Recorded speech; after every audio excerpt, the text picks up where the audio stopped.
welcome to our second episode of What on Earth. This is your host, Night Wolf. Yes, that is my call sign, Night Wolf. So unfortunately, we were supposed to have Black Eagle was going to be my partner, my co-pilot on the program, but unfortunately, he has family duties and other priorities. So the show's going to be running solo in the future until somebody else wants to partner up with me, and we can attack this thing together. They always say 4 eyes are better than two, so 4 ears are better than two as well, and 2 mouths are better than one. So thank you for tuning in. This is our second episode of What on Earth, and today we're going to continue the subject on UFOs. The letters UFO, which the government has now, or I would say back in 2008 or 2007, if I'm not mistaken, they changed the terminology to UAP, which is what they call now unidentified aerial phenomenon. So we're going to dive into a little bit of facts here from this unpublicized. Okay, this was an unpublicized U.S. government program that was headed and directed by Luis Elizondo. Lou, everybody calls him Lou Elizondo, and he was the former director for what we everybody knows, not everybody. Some people know it as AATIP, and for those that don't know, AATIP stands for Advanced Aerospace Threat Identification Program, and it was created I was correct. It was created in 2007, and he was committed to that program. Him and the program were committed to the investigation of UAPs, and the office was centered out of the Pentagon in Washington, D.C. So unfortunately, they disbanded that office once the director resigned, and one of the main reasons he resigned from this position as a director for this government program was he wanted things to be made aware to the public. Excuse me. He wanted to come out, whatever you guys want to call it, label it whistleblower. In my eyes, I have a lot of respect for him because that takes a lot of courage to come out and speak against the government you were working for, and not really speak against, but more or less just relay information to us, the public, to the citizens of the United States, of what's going on. Because like I said, knowledge is power. So they want to have the power of having this information to themselves and not sharing it with the rest of us. And I think I respect him for the courage he takes, and he's still doing it. I mean, he's still doing interviews. I think the most recent one that I found here that he's done was back with the Washington Post back in June of 2021. So he's still out there talking, letting us know what's going on with this stuff. And there's some very interesting things that I found doing some research for you guys. And I found some interesting things that he mentions. Okay, in this, and I'll put the links to my sources below so you guys can have access to the same thing that I'm having access to. I mean, it's public information. You just got to sit there and actually take the time and do the homework on it, which is what I do, and make it easier for you guys. So thank you for tuning in. Like the show. Give me a thumbs up if you don't mind, and thumbs down. It doesn't matter. It's all algorithm for the show. It helps the show out. That means you're responding, whether you like it, you don't like it. We're all entitled to our opinion, And if you haven't subscribed, please do so. That would help me out a lot as well. So just hit the subscribe button, hit the bell if you don't want to miss any episodes, and a thumbs up if you like it, thumbs down if you don't. Whichever, it's fine with me. Also, I always look forward to comments. If you guys have any comments, comment below. And I am one that will reply to the comments. There's a lot of YouTubers out there that have a lot of subscribers, and the time is not taken to reply to people. So I think it's only fair that you reply to them. They're tuning into your show, they're supporting you, and the most you can do is reply. So we're going to dive a little bit deep here into to this interview that Mr. Elizondo had with the Washington Post. And there's some interesting information here for you guys. Let me give you a quick background on him. He studied at the University of Miami. He has a double major in microbiology and immunology and minors in chemistry. He gained advanced research experience in parasitology and certain tropical diseases, so such as malaria. So this guy is very intelligent in my book. This guy has a wealth of knowledge, and like I said, knowledge is power. So this guy has a lot of knowledge, and from majoring in these two fields, going to the opposite end of the spectrum, he became a counterintelligence special agent for the United States Army. So it's like he went from one extreme to the other, but I guess that's where the path of his journey and his destiny led him. And now he is relaying the information to us, the public. And it just reminds me as we'll go back and we'll rewind and do a little deep dive as to John F. Kennedy, our president. He wanted to make some secrets aware to the public, but he didn't get the chance to do so. So there's a lot of theories there behind that. So that's another show, another topic for another show. But let's continue here.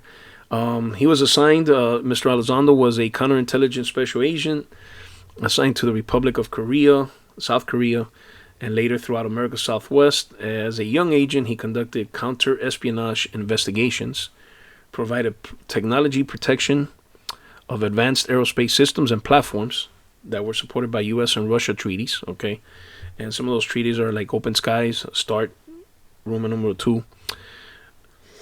And those were routine security background investigations conducted, for advanced aerospace systems, which was a collaboration between U.S. and Russia. So Mr. Elizondo, shortly thereafter, was recruited into a special activities program with the Department of the Army, and that led to new assignments for him throughout Latin America and the Caribbean. So this guy's been around. This guy's definitely, in my book, experienced to know what he's talking about. Especially that he was assigned as the director of this unpublicized government program, AATIP. He was the director, so it's just not. They don't just pick up some Joe Schmo off the street and make him the director. So this guy knows what he's doing. So he knows what he's talking about. So let's get into a little bit of the of his here. I'm just scrolling and reading at the same time while I'm relaying the information to you guys. In these environments, I worked with the full spectrum of U.S. intelligence and law enforcement agencies, focusing our efforts along with special operations to identify and defeat terrorist organizations. Interesting. So this guy was really deep. I'm talking about deep stuff here, and this is all available for you to read here in the Washington Post. So I'll put the link below again. In 2008, he was asked to be a part of the now famous, of course, it's famous now because he made it famous, the Advanced Aerospace Threat Identification Program, AATIP. In 2010, as a staff member for the Office of the Secretary of Defense, or OSD, I assumed the lead role for this endeavor. Our mission was to conduct scientific-based intelligence investigations of incursions by unidentified aerial phenomena, what they call UAPs. So they no longer call it UFO, they call it UAPs, into controlled U.S. airspace. Okay, so now this is more or less like I guess history on the same repeating itself with Project Blue Book, where the Air Force got involved into studying UFOs, and they brought in a scientist, Dr. Hynek. In my first episode, we talk about that. So not to get off subject here. In 2017, so we're looking at about 7 years, 2008 is when he was brought in. 2010 he was a staff member for the OSD. So we're looking at 2008 to 2017, so 9 years that this was going on. It says in 2017 he resigned from the position inside the Pentagon in an effort to raise awareness of the UAP issue. The decision to resign was based on my sense of loyalty to the Secretary and my beloved department in order to dismantle the bureaucratic silos and stovepipes hindering the conversation about this important topic. So, like I said, more power to him for that leap of courage and braveness to come out and just go with it and say, I'm going to let people know what's going on here. So let's read a little bit of the transcript of his interview here real quick. I want to give you some highlights. So because it is a long interview. And like I said, I'll leave the link below. You guys can access it. Let's see here. We talk about said UAPs. Luis Elizondo said UAPs have been observed at U.S. nuclear sites as well as sites all over the globe. This does seem to be some sort of congruency or some sort of intersection between these UAP or UFO sightings at our nuclear technology, whether it's nuclear propulsion, nuclear power and generation, or nuclear weapon system. Furthermore, those same observations have been made overseas in other countries. So it's not only the U.S. that they're observing; they're actually observing the nuclear capabilities of other countries. They too have had the same incidents, so that tells us this is a global issue. Now, in this country, we've had incidents where these UAPs have interfered and actually brought offline our nuclear capability. So this is coming from the former director, in an office that was unpublicized inside the Pentagon in Washington, D.C. And he is literally letting us know that these UAPs, not only were they observing, but they also interfered and brought offline our nuclear capabilities. Now think of that. That's crazy. Are they trying to eliminate all nuclear capabilities because they want peace on the planet? Or are they doing this because they do not want, that's the only way we can defeat them if there's an attack? You never know. Only God knows. So let's see here what it says here. Let's continue with some of the highlights that I was wanted to relate to you guys. This is one of the excerpts here. He says, the new report on UAPs definitely states that observed technology is not of the U.S.'s creation, is not of the United States creation, and says he doesn't believe it's from China or Russia either. So he goes to further and says, as of this week, discussions at senior level leadership, that this report has definitely stated once and for all that it's not our technology. Because a lot of people, Northrop Grumman, there's some government contract, Boeing, that are out there, messing around with technology that were unheard of. Hence Area 51, where still you get shot on sight if you try to enter. It's crazy. So he says, so that really says here, discussions at senior level leadership, that this report has definitely stated once and for all that it's not our technology. So that really only leaves two other options, right? So we're looking at either it's a foreign adversary or it's something quite different. And I'm going to lean towards what Mr. Elizondo says here, that it's something quite different. Yep. Definitely, in my eyes, it's something quite different.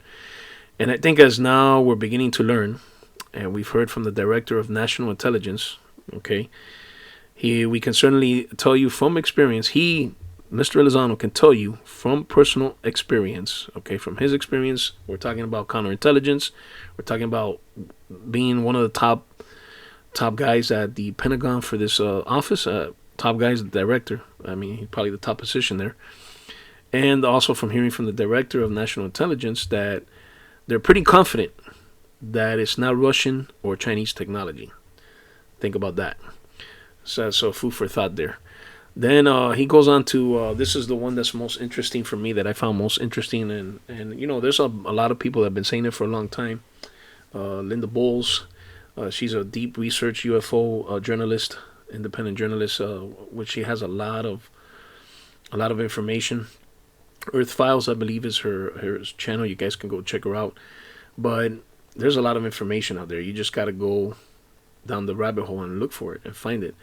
Mr. Elizondo here explains observations that they've made with these UAPs. So let me read this to you. It says this is quote unquote from his interview. Okay, he says there's 5 distinct observables that said this technology, as I mentioned earlier, aside from everything we have in our inventory. So this man had access to probably top secret inventory, ships, jets, weapons, whatever you want to label it. But there's a top secret inventory. The first is hypersonic velocity. Okay, the ability to change directions instantly The third observable is a bit like cloaking. We call it low observability. But the fourth observable is trans-medium travel, the ability for an object to not only fly in our atmosphere at low and high altitudes, but also potentially in a vacuum environment like space and even underwater. And we're going to get into underwater because I have a strong belief that they've been visiting us for a long time, and one of the main reasons they're coming here to visit is because of our natural resources, and one of them being water. Water provides life. So without water, you can go a few days without eating, but I don't think you spend more than 72 hours without water. Your body would die. You would die. Your organs would stop functioning. Your system would shut down. Our bodies are 70% made out of water. So just think of that. Our brain, our bones, everything has water. It's made of water. So water contains life, and I think that's a natural resource that they've been coming here for, is water, because this planet is 80% water. So that's one of the things we'll get into in a later topic, but it's interesting that he does mention underwater. He says, we've seen these things. They've been recorded not only in our atmosphere, but there's data to suggest that they've also been tracked by some of our capabilities underwater as well. So there goes the confirmation of the underwater theory that I have. The interview is pretty cool. I listened to the whole interview, so I just wanted to bring that to you guys. I wanted to continue talking about AATIP. We mentioned that in the first episode, so here we are in the second episode. I also did some further research and found some. There's this gentleman by the name of Stephen Aftergood. Okay, he works for the Federation of American Scientists, who actually used FOIA, which is, for those that don't know, FOIA is Freedom of Information Act. He made a request back in 2018, August 2018, for documents that were used in AATIP to be unclassified. And according to this, which I'll put the link below so you guys can read through this. This is actually from the Defense Intelligence Agency, the DIA in Washington. Says there are 38 reports associated with DIA's involvement in the program documented in the list. Okay, all are unclassified for official use only, except for Attachment 37, which a secret, no foreign, NOFORN version of Attachment 38. Okay, this is called State-of-the-Art and Evolution of High Energy Laser Weapons. Why in the world, if we're trying to be at peace on this planet, why in the world do we need high energy laser weapons? Take it back a little further. Donald Trump put in place the United States Space Force. Why are we having a space force? There's a force. You know what force? There's a force there. It says a division of the Air Force now. So United States Space Force. So it looks like they got a lot of more information that we're going to have to dig a little bit further, see as to, that's another topic we can have, as to why the Space Force was really created. So when you go into this document, this unclassified documents, we're talking about, there's different science doctors, mostly all doctors here, that are involved in certain works here. Here's one that I found interesting, which has been unclassified for official use only. It's called Traversable Wormholes, Stargates, and Negative Energy. Dr. Eric Davis from Earth Tech International is listed here on this, so that's something else. He's listed in quite a few. So I'm going to do a little research on Earth Tech International, see what we can bring to light there. There's anti-gravity for aerospace applications. There's another one he's involved. Let's see here. We have, let me see this one. Invisibility cloaking, Dr. Ulf Leonhardt from the University of St. Andrews. Here we have advanced space propulsion based on vacuum, space-time metric engineering, and that is Dr. Hal Pudhuff of Earth Tech International. So here's another doctor from so it looks like Earth Tech International is probably a private contractor with the government that's been working on all this type of classified information that's been unclassified. Here's one, number 19, Warp Drive, Dark Energy, and the Manipulation of Extra Dimensions. Dr. R. Obusi from Obusi Consultants. So I mean, if when you go down and you do your research and you go down the rabbit hole, you start finding. I mean, this is not available just for you. Just you know, at plain daylight, it's on plain light for you. It's handed to you on a silver platter. You got to do your homework and find this stuff. And I mean, this when I'm reading through this, I'm in actually awe and shock here of the things I'm reading because it's just some confirmation of to what's being withheld from us. So we have here, like, here's another one here. Cockpits in the era of breakthrough flight. Dr. G. Millis, Tau Zero. Let's see here. Detection and high resolution of tracking of vehicles at hypersonic velocities. Dr. W. Colbreth for the University of Nevada, Las Vegas. Interesting. Laser Lightcraft nanosatellites. I mean, there's 38 different topics here or different programs that are working. Okay. Negative mass propulsion. Dr. F. Winterberg, University of Nevada, Reno. So that's most likely these are doctors working in Area 51, is my take. It's not listed here, but so this is something that comes directly from the DIA. It's a letter to Mr. Stephen Aftergood, who was requesting this information. So I found that, and I also noticed doing some research here that I wanted to know. Okay, so they dismantled AATIP, right? They disbanded AATIP once Elizondo resigned, but then they went ahead, and Congress is now putting in place, or is in place, if I'm not mistaken, a coordinated effort on collecting analysis related to UAPs. And I found a press release from Kirsten Gillibrand. She's a United States Senator for New York, for the state of New York. And I found this press release dating back to December 9th, 2021. So I'll put that link for you guys as well below. But here we see a few people, a few senators from the Senate, Marco Rubio, Graham from South Carolina, Rubio from Florida, Heinrich from New Mexico, and Blunt from Missouri. Okay, these are people, or not people, well, they are people, congressmen, senators getting involved in UAPs now. Okay, it says U.S. Senator Kirsten Gillibrand is announcing the inclusion of her unidentified aerial phenomena amendment. Okay, it looks like she did an amendment for UAPs. And I think it's an amendment for a task force that was created to succeed AATIP, okay, and it's called Unidentified Aerial Phenomena Task Force, the UAPTF. All right. She says that UAPs pose a significant challenge. Listen to this. UAPs pose a significant challenge to our national security, appearing in sensitive U.S. airspace and around military personnel. Interesting. So what is it that they're doing around our U.S. airspace and around military personnel?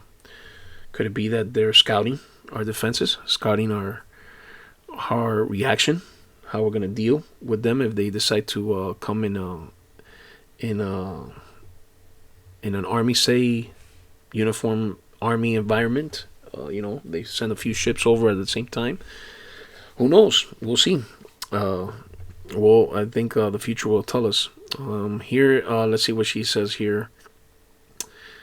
Gillibrand has been working alongside Marco Rubio and Congressman Ruben Gallego to establish an office that will replace the current task force and would have access to Department of Defense and intelligence community data related to UAPs. Okay, so this is deep, guys. We got Congress getting involved now. Senator Rubio, this is a quote that he says here. It is my hope that the creation of a new joint Defense Department Intelligence Community Office focused on UAPs will provide the resources, analytics, and attention needed to determine what is loitering around our military training ranges. Interesting. What is loitering around our military training ranges? So we got, it's not Chinese, it's not Russian technology. That was already confirmed by Elizondo. And now we have a senator saying, talking about these UAPs loitering around our military training ranges. Now, what's the purpose of that? Study your enemy. That's the only thing I can think of. If we are an enemy, or they're studying to see if we are going to retaliate when they come to visit. I mean, there's a lot of movies in Hollywood about that, so they have something's clicking. if they continue doing these movies with other life form, like I said, I believe there's other life form out there in the universe. There's no way in the world that we can be the only existing life form that God created in the universe, because the universe is never ending.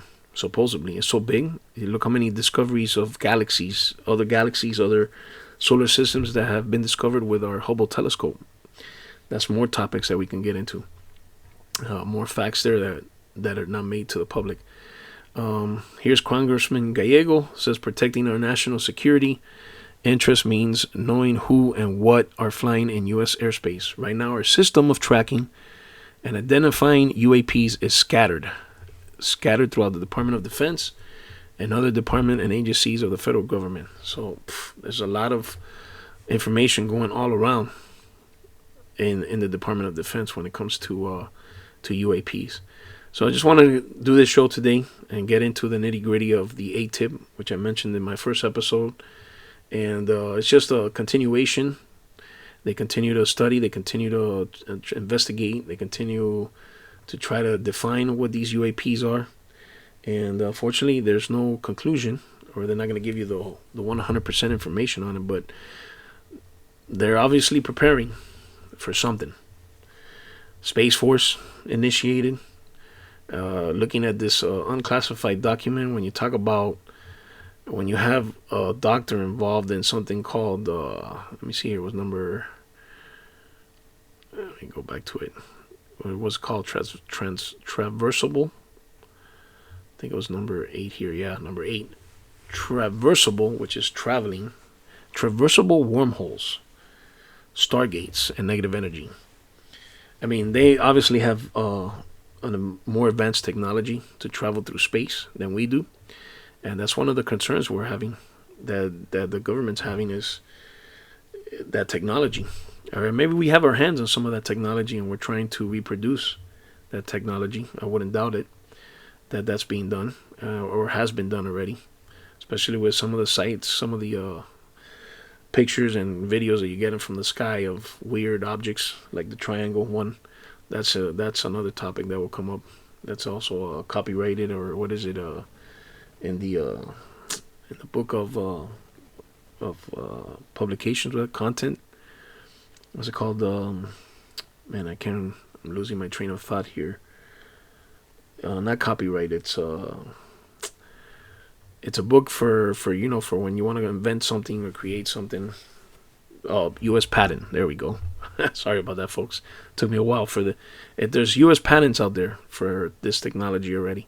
It's just in the U.S. patent book, and I'm sure there's definitely a bunch of them numbered that we can allocate, and we can relate to you as well.